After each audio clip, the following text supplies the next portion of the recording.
हैदर के घर गुजरात से पहुंचे एक युवक के मामले ने तूल पकड़ लिया है।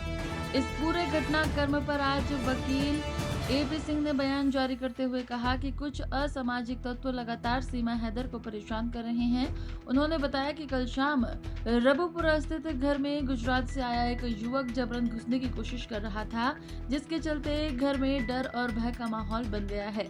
हालांकि पुलिस युवक से लगातार पूछताछ कर रही है और वकील एपी सिंह ने उत्तर प्रदेश पुलिस पर पूर्ण विश्वास जताते हुए मांग की है कि युवक से संवेदनशील और निष्पक्ष तरीके से मांग की जाए।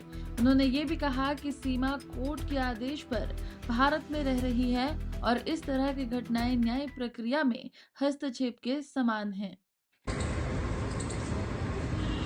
कल सीमा सचिन मीना के घर मोहल्ला ठाकुरान रबुपुरा में जो घटना घटित हुई, हो सकता है उसमें साजिश हो असामाजिक तत्वों की, क्योंकि लगातार जिस तरह से सोशल मीडिया या उसे कहें सोशल भेड़िया बनाया जा रहा है, उस तरह से उसका भी कुछ प्रभाव हो सकता है। लेकिन मंद बुद्धि का होना, व्यक्ति का गुजरात से चलकर दिल्ली होते हुए रबुपुरा के घर गली मोहल्ले में पहुंच के घर तक पहुंचना, ये मंद बुद्धि का तो परिचय तक नहीं है।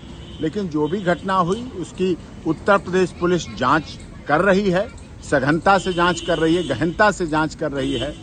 सुरक्षा व्यवस्था तो पूरी चाक चौबंद है। वो हॉस्पिटल से आके एक दिन पहले तो पहुंची हॉस्पिटल से अपने बच्ची के इलाज के लिए सीमा, और वहां ऐसी घटना घटित हुई तो कहीं ना कहीं साजिश भी हो सकती है। लेकिन इसकी जांच उत्तर प्रदेश पुलिस निश्चित तौर पर कर रही है, सुरक्षा व्यवस्था कठिन है। लेकिन असामाजिक तत्वों का काम है धमकी देना। मुझे भी धमकी देते हैं, सचिन को भी धमकी देते हैं, सीमा को भी धमकी भी देते हैं, और ये घटना भी घुसने का प्रयास और ये सब कुछ किया, जो कि बहुत ही गलत है। बेटी का, बहन का, किसी की बेटी, किसी की बहन, किसी की बहू महिला है, अंततः महिला का अपमान नहीं होना चाहिए महिला के साथ। और वो माननीय अदालत के कोर्ट के आदेश पर है, यहाँ आदेश का भी अवहेलना है।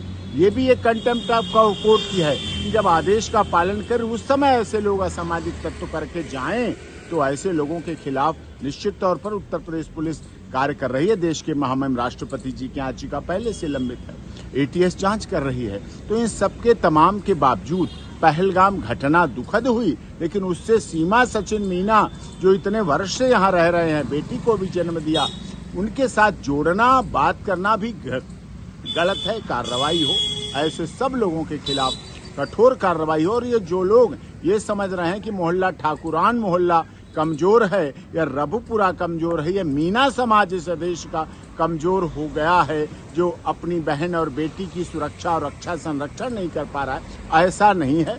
हमारा समाज, हमारा देश, पूरा देश सीमा के साथ है। सभी जाति, धर्म, क्षेत्र, भाषा, संप्रदाय के लोग उसके साथ हैं और पुलिस उसमें कार्रवाई कर रही है। अरेस्ट भी किया है, गिरफ्तार किया है। इसकी मानसिक भी जांच होगी और उसके कॉल डिटेल या किससे क्या संबंध हैं, क्या क्या रहा है, उस सारी पृष्ठभूमि की जांच हो करके निश्चित तौर पर कठोर कार्रवाई होनी चाहिए। हमें उत्तर प्रदेश की सरकार, माननीय योगी आदित्यनाथ जी, उत्तर प्रदेश पुलिस, केंद्र सरकार, एटीएस पर पूरी भरोसा है कि वो अच्छी तरह जांच करेंगे। सीमा सुरक्षित है, स्वस्थ है, ठीक है।